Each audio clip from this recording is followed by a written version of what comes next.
Friday afternoon, downtown Honolulu. We're here with the Where the Road Leads show on ThinkTech Hawaii. Ted Ralston, your host. As you all know from watching this program many times before, our show is known by the people we bring on it, and in this particular case today, by their motivations and their incredible ability to achieve new things in a complicated world of UASs. We kind of began with UASs back a year and a half ago or so here, and we periodically revisit that circumstance and situation, so we'd like to welcome our guests who are involved in that area. First of all, I'd like to thank Doug Martin for hosting the show last Friday. Margie and I were driving through the upper reaches of Alabama and couldn't find any place that had internet connectivity in order to run the show from there, so Doug stepped in and took that on for us. But again, back to UAVs, UASs as they may be called, and actually extending into cyber is what we'll be talking about today. And you can see on the table here a sample of a typical UAV, and you'll see how that fits into the picture in a minute. First, our guests on Skype from UH-Hilo. We have Nick Turner at, again, UH-Hilo, when we have Ryan Peroy, the team that's leading the team that's doing the work in Pahoa, and today our road does lead back to Pahoa, which is probably going to lead to periodically over the next couple of years until that whole circumstance and situation is stabilized and under control. We have Matt Kobayashi from the University of Hawaii, who is the UAS specialist at UH enterprise-wide, UH system-wide.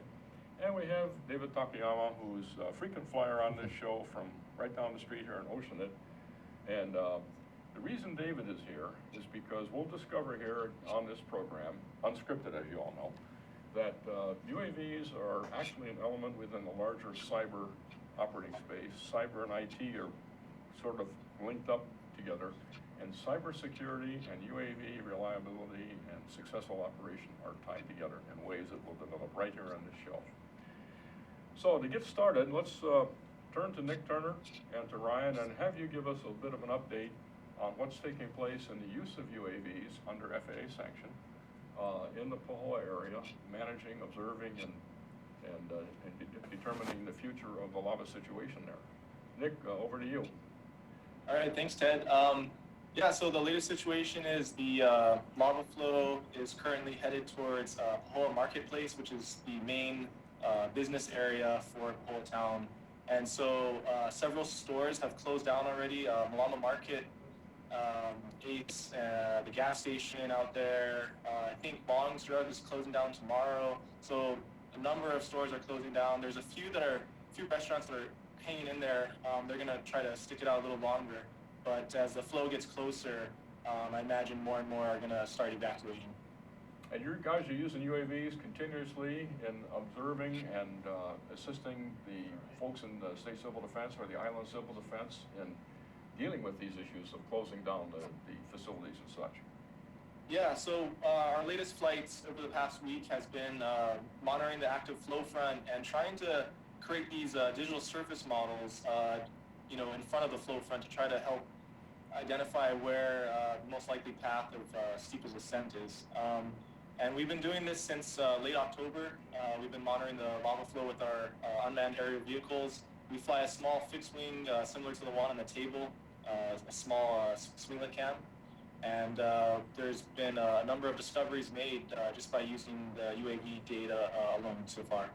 That's fantastic, and we'd like to hear more about that. In the meantime, for the benefit of the audience, last week, Nick and Arthur Cunningham from UH-Hilo teams were present in Albuquerque, New Mexico at a University of New Mexico conference on this very subject. And as stated by so many observers, including the head of the UAS division at the FAA, the presentation Nick gave on the use of UAVs to manage the lava situation and observations in Pahoa was the best paper in the conference and the best presentation by far.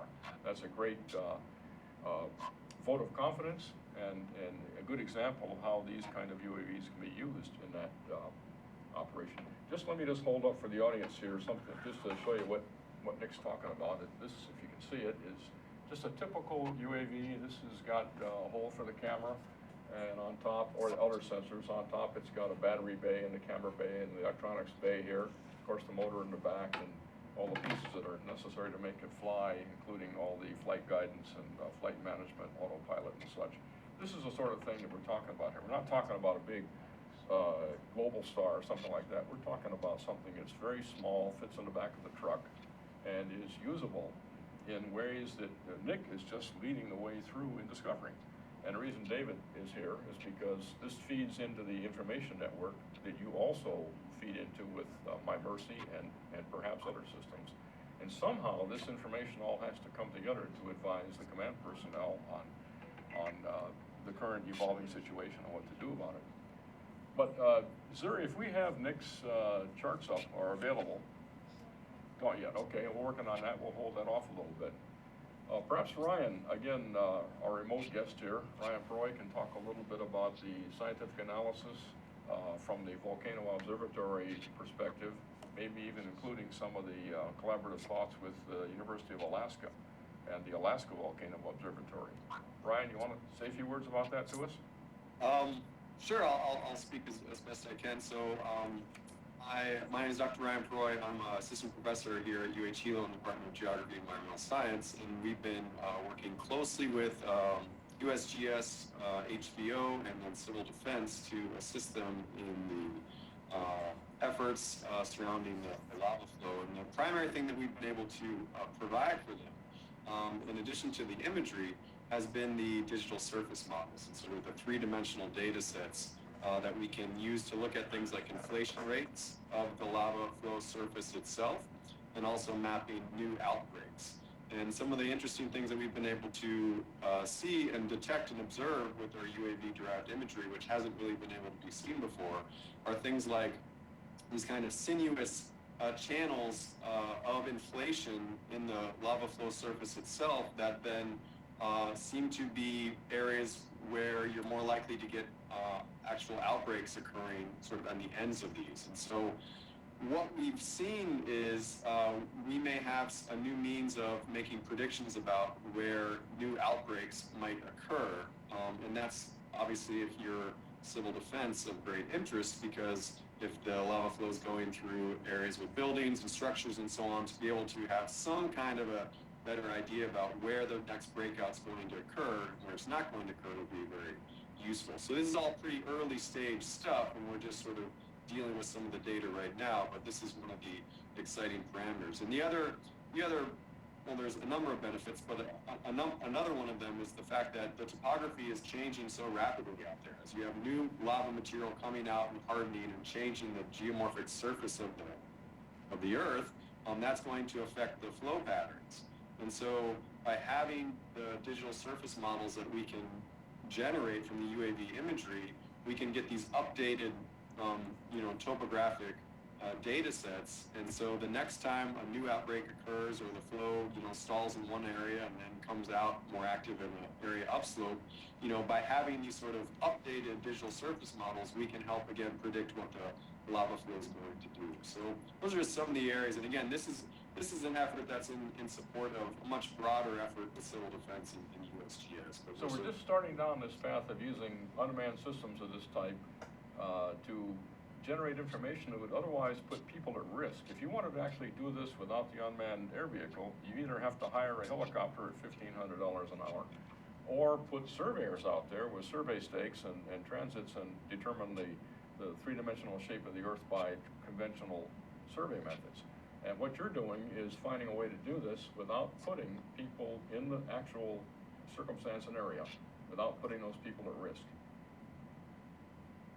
Yeah, and again, this is still fairly experimental. So all those things that you just described are still happening. There are still helicopter flights. There are still USGS scientists who are going out in the field and hiking around. But everyone sees very, very clearly the power that the UAV imagery and data sets have, and are able to maybe remove some of that activity and the cost of the helicopter flights and the time and the effort and the risk that the USGS scientists undergo when they go out hiking around in the field. So and it sounds like we can actually generate a whole new category of insight that comes from this, that feeds in this case, the lava model. But you could extend that easily to the circumstances of agricultural damage, water, landslides, landforms that are affected by rainfall, structural collapse, search and rescue, all of those types of disruptions of our normal infrastructure could be benefiting from, in the same way, from this type of in situ insight. Have you been able to see some of that opportunity showing up? There's all sorts of opportunities for the use of data and imagery derived from UAV operations. So I study soil erosion in gullies and so on, and there's from invasive species and hard to reach gullies out in different areas. The idea that these platforms can allow us to collect data in places which are too dangerous or inaccessible or costly to get to otherwise, it's a very it's obviously a very useful tool. That's fantastic. And then we'll turn to Matt Kobayashi in a moment here after our first break. But I wanted to introduce the idea that what you're discovering is the use cases, and that leads to the understanding what the sensors have to be, which then leads to the understanding what the analytical software has to be. All can be turned back into university research programs that operate here across the university spectrum. So I'd like to explore that idea a little bit further with Matt after we take our first break, and we'll be back in 30 seconds. Hi, I'm Jay Fidel. I'm host of Hawaii, the State of Clean Energy. Indeed, we want to make Hawaii the state of clean energy. We talk every Wednesday from 4 to 5 p.m. with people from the Hawaii Energy Policy Forum and guests from every corner of the energy community. We want to make energy the most important thing. It is the most important thing in the state, and we want to make everyone aware of what's going on in clean energy in Hawaii. Come and see us, 4 to 5 p.m. on Wednesday. I'm Jay Fidel. Thanks. I'll see you there. Aloha, my name is Josh Green. I host a show called Healthcare in Hawaii here on ThinkTech. We get together once a week or sometimes twice a month. Depends. When we're busy, we get together less often, but we love to see you here to talk about the preeminent healthcare issues in our state. Our programs vary very widely. We talk about economics, we talk about healthcare, we talk about social issues on this program. Thanks for joining us.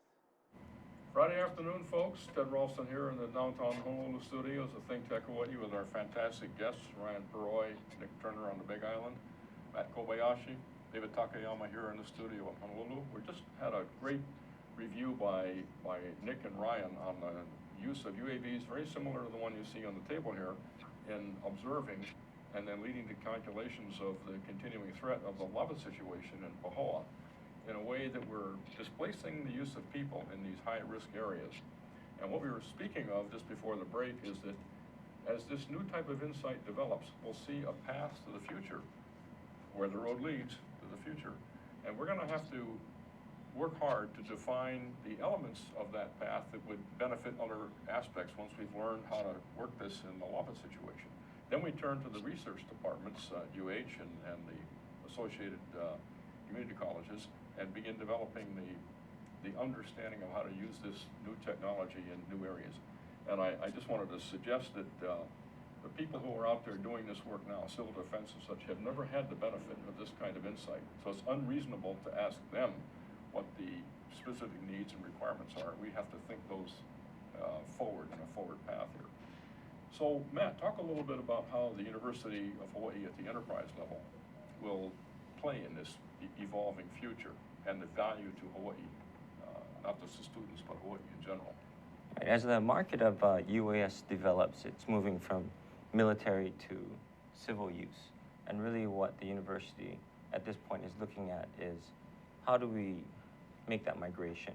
How do we use these platforms and these payloads that have been developed for non-military applications, such as disaster management, scientific research, and so forth. And so that leads to ideas of the types of imagery we want to collect, not just pictures like we're taking today, but we want to look at thermal imagery, we want to look at electronic spectrum, we want to GIS. look at GIS basic data, we want to look at multispectral information so we can look at vegetation and such of that type. So that then leads to the idea that we're talking about multidisciplinary development here. We got engineering, we got geology, we've got biology, botany, Aerospace. Aerospace, the geosciences. All that has to come together, which is a interesting challenge at the university, I would think, because we have the specific departments, and getting things to mix across the departments is something that you're going to be heading here. Yes, and that's part of the the difficulty of an emerging industry is that there's so many disciplines. You know, there's the platform side, there's the sensor side, there's the applications that need both of them. Everything is developing so quickly, and the adoption has become very fast and rapid. Sensors are becoming lighter and smaller and able to fly on smaller airplanes, and they're able to reach more areas. More areas are accessible, and more things are possible. And we really don't know what we can do at this point. It's all kind of dreamy, you know, and it's everybody is looking at how will this technology fit in the applications that we need to have. And a lot of times the platforms and the sensors, they deliver things that we didn't expect.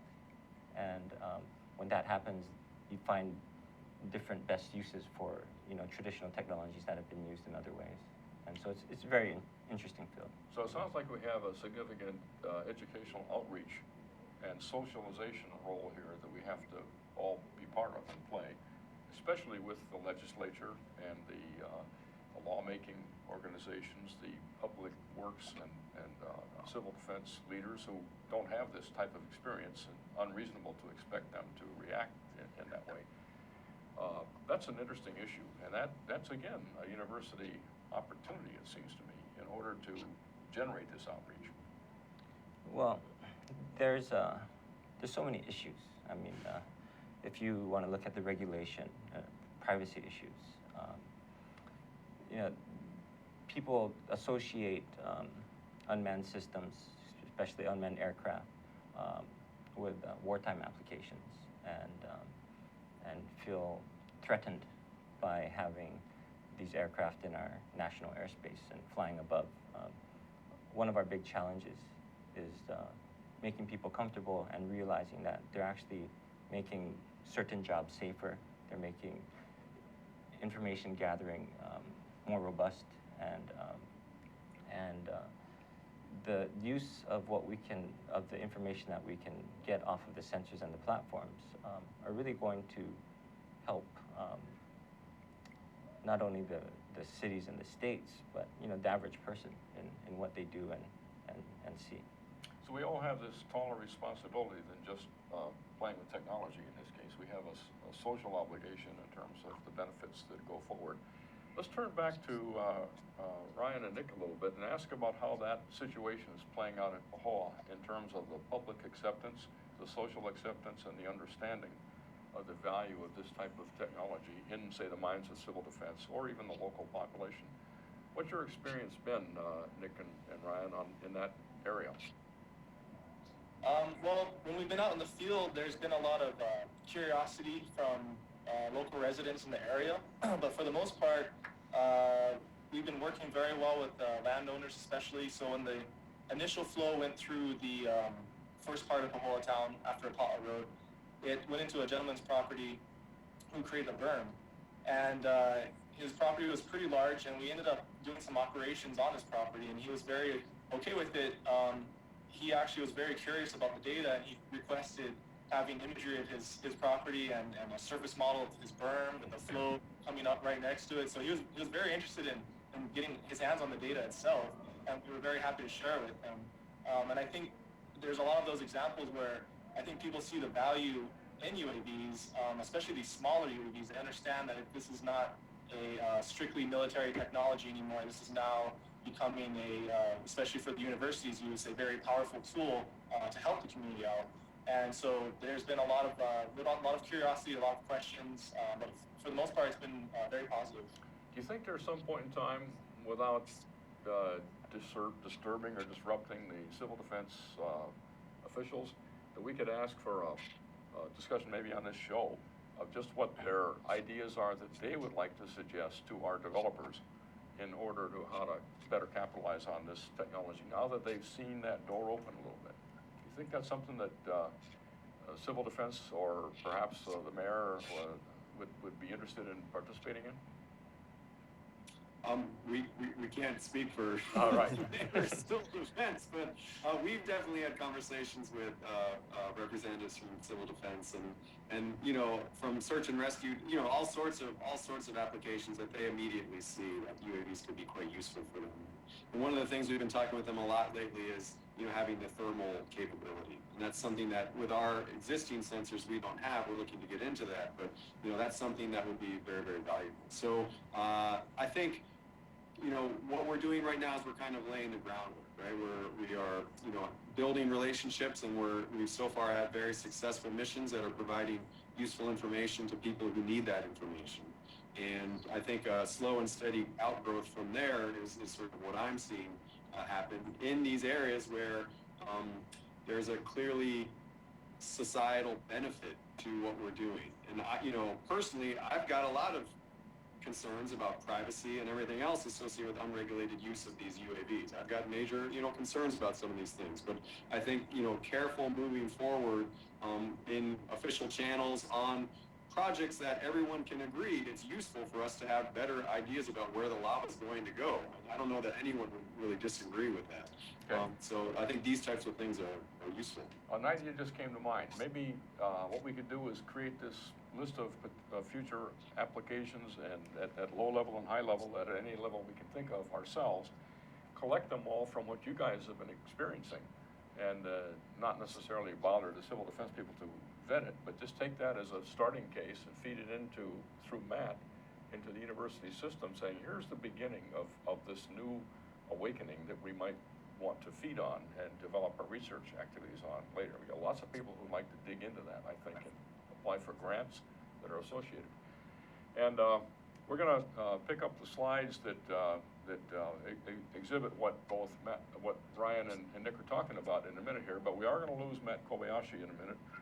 And to the holiday season activities, I'll be, and what I would like to put some, without putting pressure on you, Matt, what we generally do is we end this up by asking folks what they would like the audience to take away from them, from the perspective they've got. So without any preparation, without any scripting, what would you like the audience out there that's listening to this or watching this to take away from the perspective that you bring of the University of Hawaii pushing further in this direction?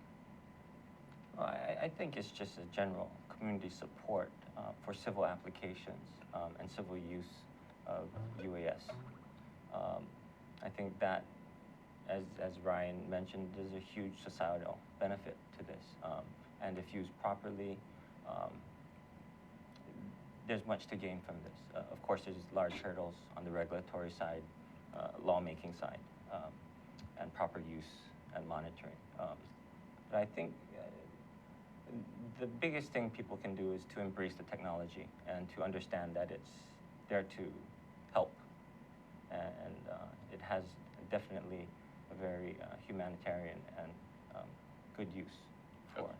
That's great. So what I'd just like to take my own suggestion and modify it some. Let's take, as we can in the time, the next 6 weeks, 8 weeks, whatever, pull together ideas from the experience that Nick and Ryan are having, generalize them, and have 10 perhaps things that make good sense for going forward, reacted in through you, and also reacted in through General Wong, who runs Civil Defense and National Guard, who's been on this table in the last couple of times talking about a very interesting subject down David's path called cyber.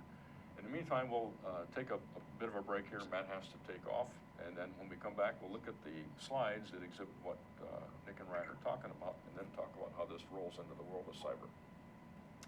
We'll see you about 30 seconds, folks.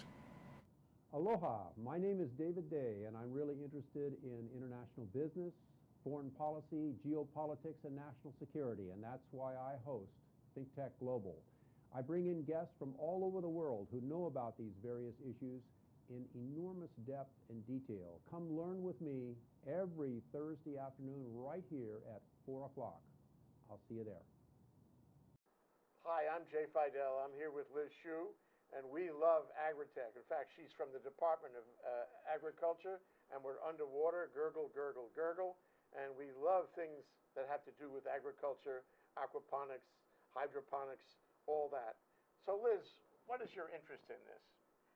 to grow more local food for local people. I knew that. Yes. Okay, it's 4 to 5 every other Monday. Come and see us on Agritech in the Islands. I'm Jay Fidel. Come learn with us. We'll see you then. Aloha. Friday afternoon, and once again, folks, still Friday afternoon, still downtown Honolulu, still the ThinkTech Studios. Where the Road Leads program is with you. And we just said goodbye to Matt Kobayashi, who was at our table up until this break, and he had to run off to take care of other business. But David Takeyama here is with me, and we have both Ryan Peroy and Nick Turner in Big Island and down in Pahoa area. And we should have your slides available. Nick and Ryan, let's take us through them so we can understand, so that the audience here can see the specifics of what we've been talking about in general terms. Sure, I can't see the slides, but right. Just feel free to cycle through them. There we go, okay. Okay, and so basically, so just giving you an idea of our operations. So I believe you'll be seeing where the lava flow currently is, and then kind of a few different pictures of our operations. So you'll see a slide with multiple photographs, and one of them should have our ground control station, which is a key component of UAV operations, because the aircraft is just one piece of the puzzle. You also have your flight crew, FAA qualified flight crew, and you also have your ground control station where you're basically running the mission from. So those three components are a key thing. And in addition to that, operating in especially in front of a active lava flow, it's important to have proper safety gear and training, things like that. So just a few photos of that. And really what some of the, feel free to just go through these photos, but you know, what they're really showing is just the amount of data that we can collect to give you an overview of what you can expect to collect with an unmanned aircraft, and what we can then use that imagery to extract information from. So in this case, Ryan is talking about the digital surface models, and so there's a few slides highlighting key parts of the actual lava flow and showing the inflation happening. So those, you'll see a blue sort of mosaic that's capturing that inflation elevation difference between two different surface models that are subtracted. Add to that. Can you, Zuri, can you cycle through and find those particular slides?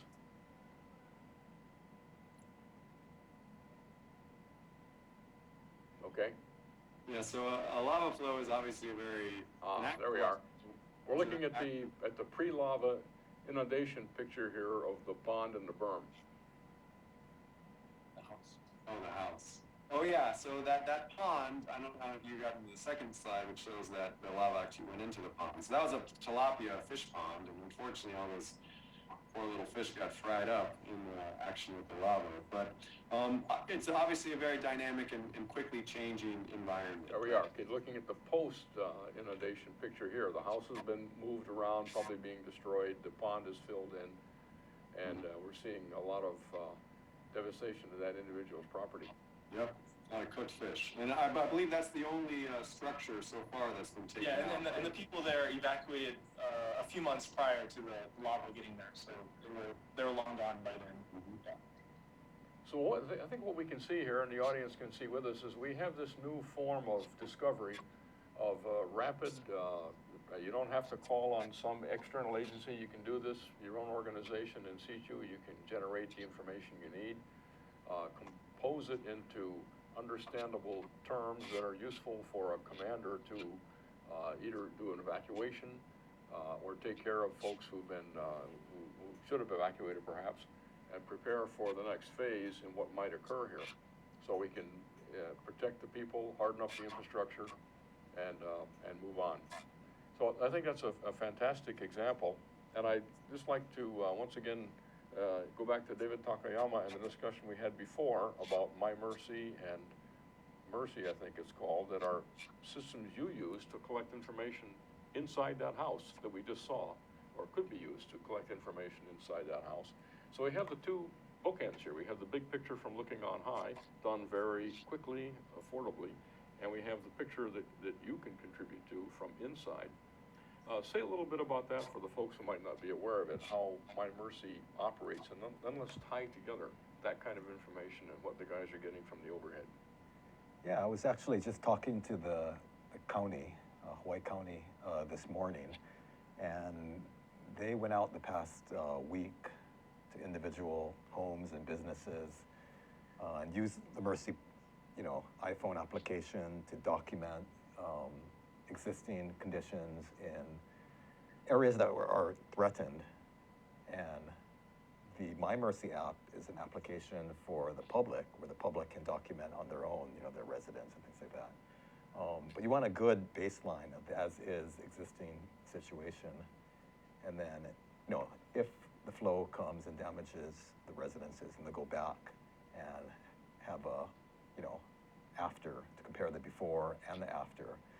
But, the UAV data is good to supplement and to fuse all the data together so they have a bigger picture of what's going on. So the UAV data, the overhead picture, could give us kind of the grand view, and then the specific local data collected through My Mercy could come together and point at the areas that are projected to be threatened that we generate off the overhead, and then go pay a lot of attention to those areas with the local applications that collect information.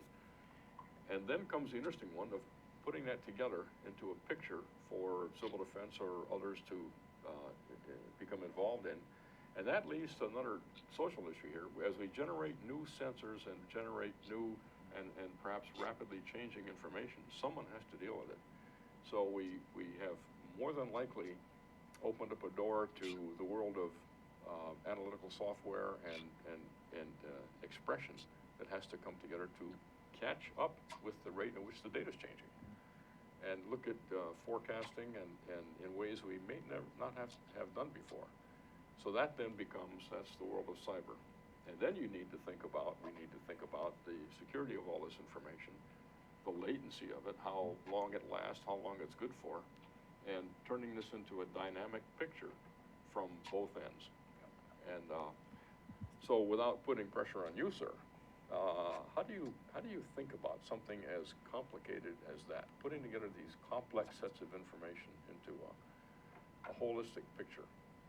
No, I think, like John said, I mean, the field is moving so quickly, and there's so many different types of applications and analysis that can be done.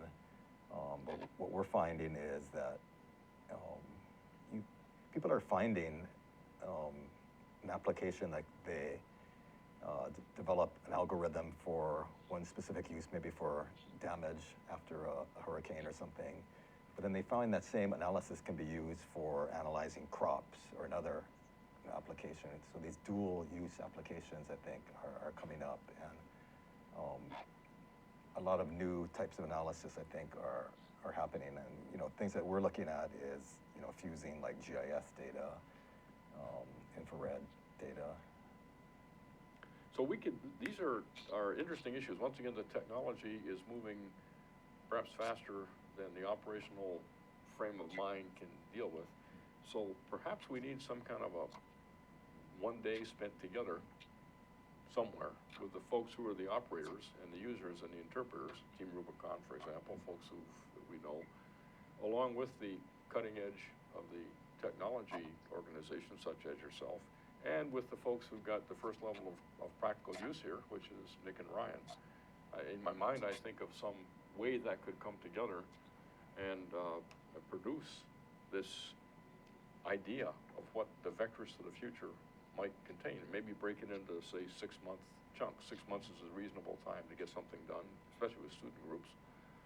And present this in a broad sense to NSF or other granting organizations, see if we can't generate some really positive and useful functionality here out of that. Oh, that's a great idea, because there's so much specialty in what people are, focusing on. Sometimes that if you get people together, then you get, that synergy and more ideas of how things can integrate. So, open table here, folks. Nick and Ryan as well, in terms of who we would involve in that sort of thing, and who would be the interpreter of it. This has to be interpreted as well. But then what we have to do is turn it into activity in front of the legislature. We have to turn it into student programs. We have to turn it into vectors into the granting operation. That's what I guess I would see as the 3 directions of my goal. And the figure of merit, the measure, is reduce risk to people in both the responding community as well as the people who are affected. Faster return to normal operation, lower cost, and ultimately a higher level of sustainability or resilience or thriving is how we would measure that. We do have a program that General Wong started called Hawaii Exemplary State. I think you've been here on a show when we talked about that. I wonder if that isn't the frame of reference and where we could have that group become the collector function that collects the experience and collects the potential directions we're going here and push that out. Nick and Ryan, what's your thoughts on how to take this the next step? Well, I'd say that we're taking a number of steps here at UH-Hilo in terms of both on the data acquisition and support of civil defense, but also on the educational perspective, where I'm integrating UAV imagery and GIS and remote sensing into the coursework that we're teaching here for our undergraduates. We have a collaboration with the Hawaii Community College, where their surveying and geomatics program has been supporting the flights, and so community college students have been out in the field with us doing surveying work to help independently verify the data that we're collecting. And so I think that these types of efforts are the things that we should be doing.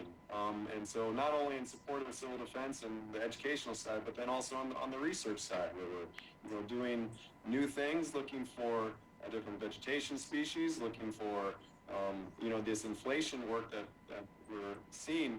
We're seeing patterns that haven't really been done before. So it's a really exciting time, and I think there's all sorts of opportunities.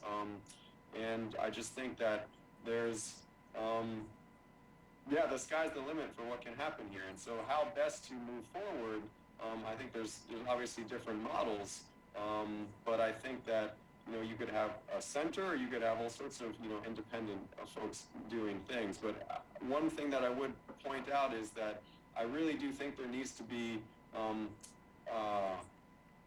good coordination between the different bodies. One of the issues that we've had, an experience we've had working out in the field, is that there's independent folks who are flying sort of in a kind of an uncontrolled way, where they're getting close to helicopters and these types of things, and so that's of concern. And so I just want to sort of put that out there, that this is a really powerful and amazing technology, and all sorts of great things are coming from it. And I don't want to turn things too much, but yeah, we all just need to play in such a way that everybody stays safe, and that's just one of the messages that I'd like to get out there. That's great. Okay, we'll take that as your wish and message for the folks who are watching this. Once again, I don't want to lose sight of the cyber aspect here, which is why we have David here. But we've had several discussions at this table in the last couple weeks. General Wong and Arnold Kishi, I believe, was here as part of that. And we just opened the door to the general subject of cyber, and it just occurred to me that what we're speaking of is no different than the issue of cybersecurity. We have a lot of interdependence on the communications framework. We have a lot of exposure to malfeasance or just system failure. And we have dealing with the consequences of all that. We're going to have to take that construct, that approach, and apply it here to the world of the UAVs. I'm thinking here, Nick, of the comments that Jim Williams made last week in Albuquerque, where he told us that he's the head of the FAA UAV organization, said that one of the major concerns he's got is spectrum protection. These things are communicating with each other, and they're communicating with the ground control system. How do we ensure that the spectrum that they're operating in is protected? How do we make sure nobody can spoof them or take them away and command them? So that, again, takes you right back to the world of cyber. What can you say, David, about how that's how the issue of cyber reliability is being thought of in the context of communications-dependent systems such as this, as it applies here in Hawaii, and how we can look at these as tied together somehow? Yeah, I have to say, I'm no cyber expert, but at the same time, it's all interrelated as far as when you have a technology that's leading edge, you're constantly trying to stay ahead of, hackers and people who with, malintent. And there's that constant battle. And, as you can see what happened in, with Sony. Sony, yeah.